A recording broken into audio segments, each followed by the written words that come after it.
because it's part of being how creative you are, and how it's medicine really for you, emotional medicine and spiritual medicine, to connect with those legends of your ancestry, of your bloodline.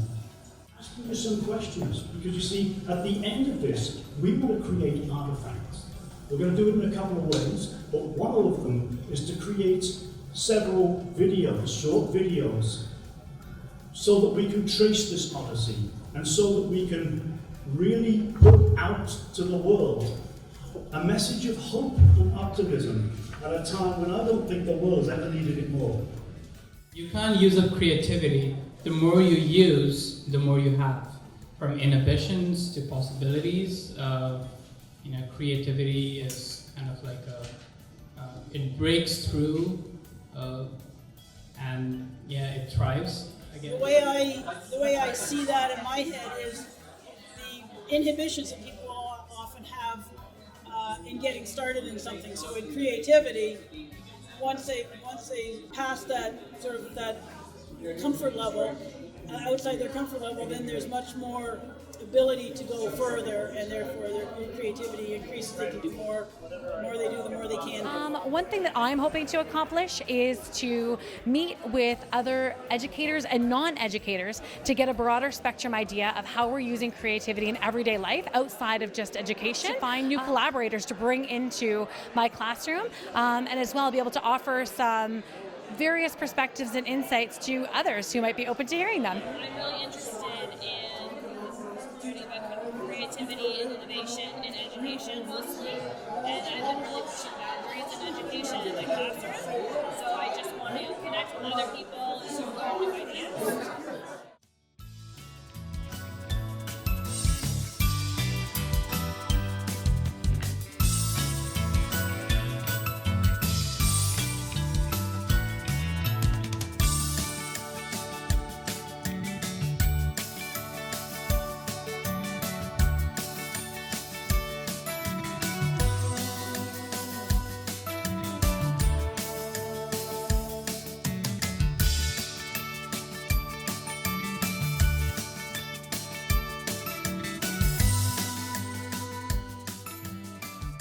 Closing remarks. There and it said, "What's on your wonder wall?"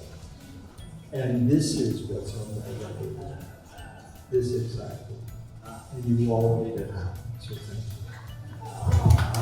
thank you. Thank you so much. Anybody else? That's really sort of a showstopper, I think.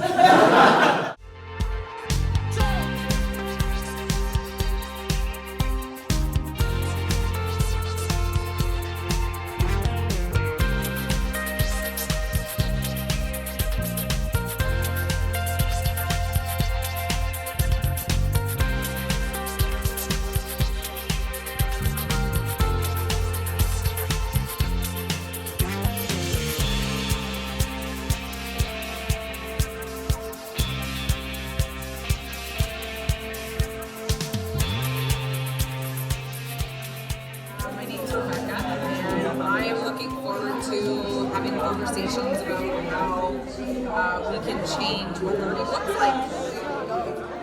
I'm looking forward to connect with as many people as possible and share really cool ideas.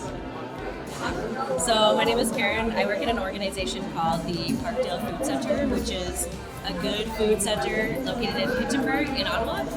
And so basically we believe that access to good food is a human right. The purpose of me being here is because, creativity leading to social change, I think is kind of like the theme of this. As a non-profit senior group, we meet every Friday, and in our group we come in and we do exercise, we play bingo, we have lunch, and we do AI art with Luke over here. And he does all the computer stuff, he does all the technical stuff. We come up with the ideas. Hello, my name is Luke Lalong. I'm the Innovator in Residence here at the Uplifting Community Resource Center. I'm very happy to speak to you about AI art, the Seniors Project, that really originated here at the Rocket School. So I'm holding a picture right now that started it all. This is an image that's AI generated, or using, I forget which tool it was, but really stirred up the pot, meaning when the seniors saw this image, they had a lot of joy in looking at it. But they were also the ones who produced it. We used AI art as a tool to exercise your imagination. Because when you think about it, we don't often ask our seniors to exercise their creativity and imagination. And this is why AI, I felt, is an interesting approach to exercising imagination.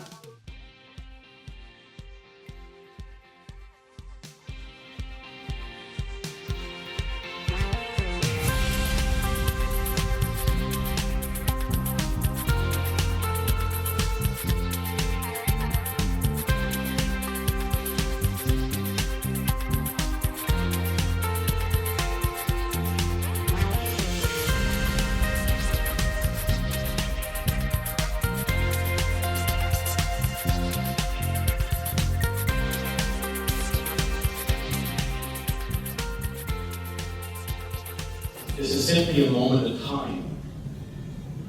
And the encouraging element, even though that we are in a moment of flux, whether it be in education, whether it be in business, industry, in history, we anchor it back down onto the truth of who we are as human beings.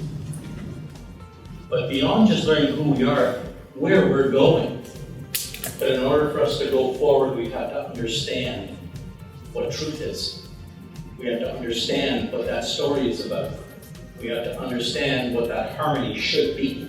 And we have to understand that we are not defined by our title. We are not defined by our position. We're defined by our heart. So part of the conversation for us is how do we take doing something differently as part of the commitment? And how do we integrate it into our lives in a consistent manner, small doses, and then build on that. So that's a really powerful way. And different is one of those words like change, where it can also be this thing where different has several different narratives about it. Different has been seen as dysfunctional. It's seen as deficient. It's seen as being, you're not within the norm. So how do you normalize being different in this case, and how are you leaving to transform what difference looks like? Conference has been terrific. I mean, it's been a synergy of ideas and perspectives, opinions and thoughts around everything from public education to how we can be more creative and innovative as a social transformation in society. Is there anything specific that stood out to you so far?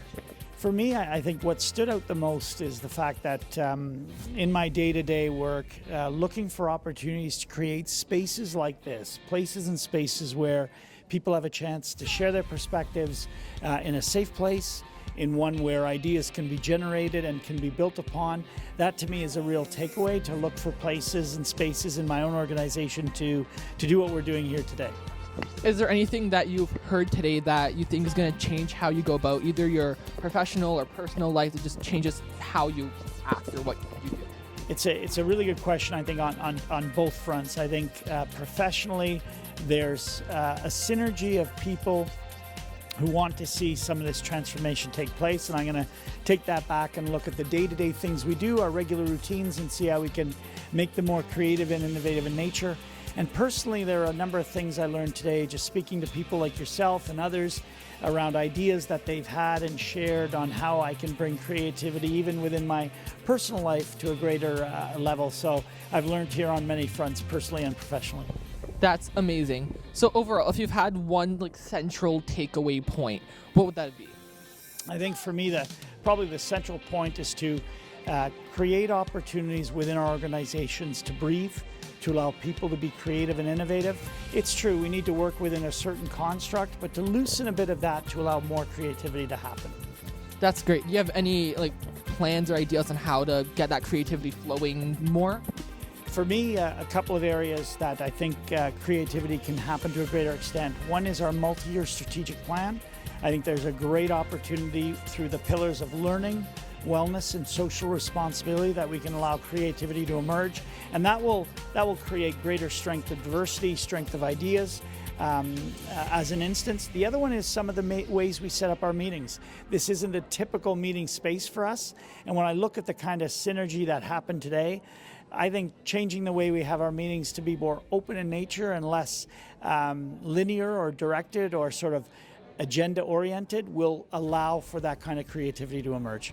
So it's safe to say you think today was overall a good success? I think it was a superb day. Congratulations to the organizers. I think the interplay between education and society more broadly was wonderful, and it was great to have students here with us. So. Thank you. And last question, if you have one thing you would like just to say to people, one message to leave behind, what would that be?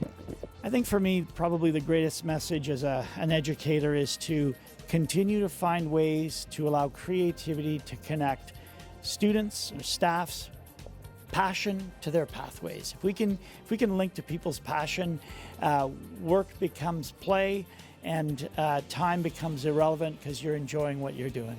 That's an amazing answer. Thank you for your time. Thanks. All right. Hi, I'm Laura. Who do we have joining us today? Hi, Laura. My name is Peter Gamwell, and I am a part of the scenic organization, which has been organizing this Odyssey Conference. Perfect. And what is your role been for this conference? Well, I've worked with on a committee, and I guess I've been a key player in putting together the structure of the entire conference. Yeah. Yes.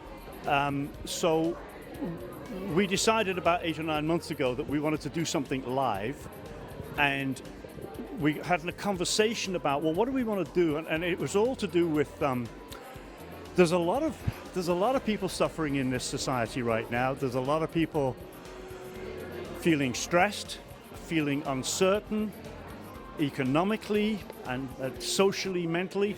And so I wanted it to center around hope. That was my driving force. And we were discussing this as a committee, and one of the committee members said, how about this creativity as a force of social transformation and Odyssey? And once that emerged, I knew we had to do this. And that led to the structure as we have it now. Yeah, last night was quite remarkable. We didn't want to bring in keynote speakers. We wanted the wisdom to emerge from the crowd. So we prepared a series of 10 or 12 quotes around the room about imagination and creativity and how people might engage in that.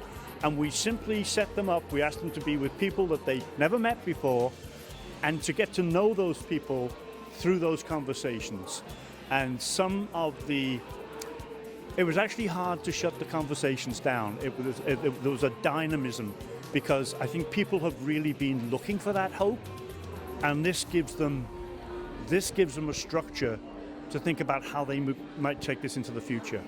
Great, that's amazing. And what are you hoping that people come away with today? I hope we come away, we've got these amazing human library stories who are doing this, who in spite of difficult circumstances, and sometimes really difficult circumstances, they're actually doing things to make life a little better for those within their sphere of influence. We've got the Parkwood Food Centre, we've got the Ottawa Community Housing, all doing things which are audacious and creative. So later on, now we go upstairs as a group and we say, what resonated with you? Why did it resonate? And then we're going to move that forward this afternoon to, so what are we going to do about it individually and collectively? So I want to come away with people having made a lot of connections, with people's minds moving from we can't do anything to yes we can, and to then the preliminary plans for what people are going to do. Yeah, that's amazing.